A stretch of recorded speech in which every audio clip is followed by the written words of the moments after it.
you don't want to just have bodies in your pharmacy because, again, back to the med sync, if they don't know how to run that, if they don't understand the ins and outs of just the pharmacy terminology and how to actually bill a clean claim and just the basics, you have to start there because you're going to lose them if you don't. So they need to have a really, so I think that's a really important to focus on your people. And I'm going to spend, and I think we should spend some good time training and investing in those people.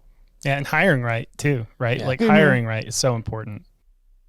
It is. And it's also hard too, right? Yeah. So you get applicants and then they may be few and far between. And so you need somebody. Right. So I would say get out there. If there's somebody, I've had so much success. And one of our lead technicians now in our Southport location is someone who she was waiting tables at Applebee's. And that's not a bad thing. I've been a waitress and a bartender and all of those other things.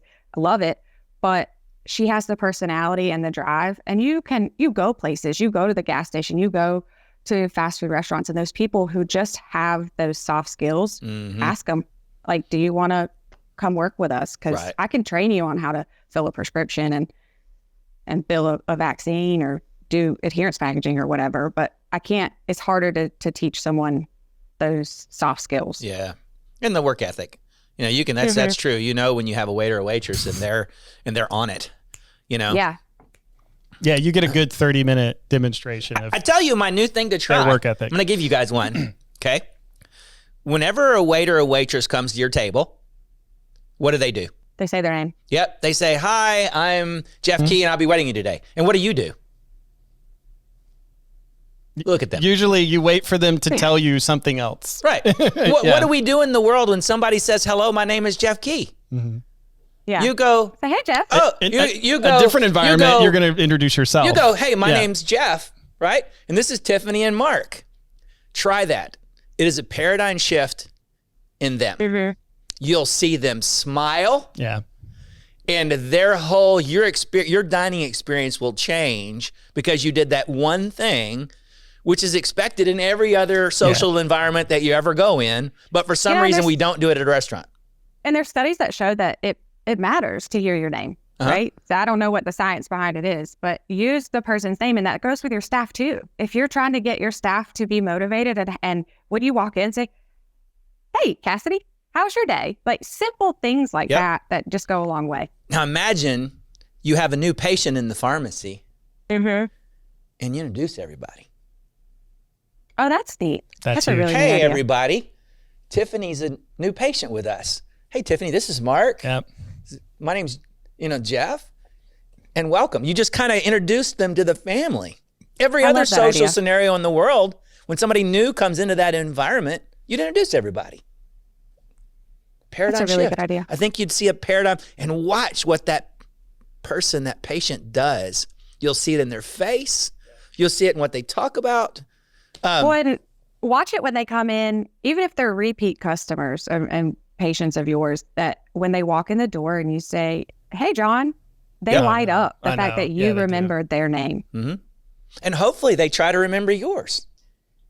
Hey, and pro tip, if they tell you something on that MedSync call about their life, like, because they love to talk, right? So some patients you get on there and they may just drop something simple like, yeah, well, we're going on vacation next week to New York. Put that in their sync notes. Yep, So absolutely. Next month when you call, you say, hey, how was your vacation? You didn't never remember that if you didn't write that down. So that was the whole original purpose of the second comments, not your critical comments, but your normal comments on things. But now putting in the sync comments, it's so neat. And they light up. It's super interesting how this shifts. I tell you, I went to a little, Kelly and my wife and I went and stayed in a cabin out in the middle of nowhere just because we thought that would be fun. And see the stars, that kind of thing, because you don't get those in the city. And that morning we found there was some little hole in the wall breakfast place. Come to find out, it wasn't that hole in the wall. It was where they had filmed from Yellowstone, the scene where Jimmy took his fiance to eat. It was there, but the waitress was like, oh, I haven't seen y'all here before. What's your names? Wanted to get our names and I want to remember your name. What? next time you come here. Right. So what did she do? Yeah. She did a presumptive close, right? She says, you guys are coming back.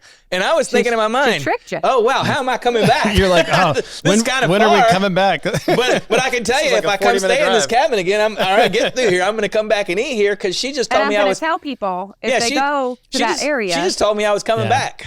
Yeah, if you read it, like, I don't know if anybody have read like a Chris Voss book before, but it's a kind of a negotiation book, but it's a great book for like, and he talks about that so much. He talks about like, hey, when he's de-escalating, he was a hostage negotiator before this, but when he's de-escalating at all, first thing he does is he tells them their name. He tells them his name.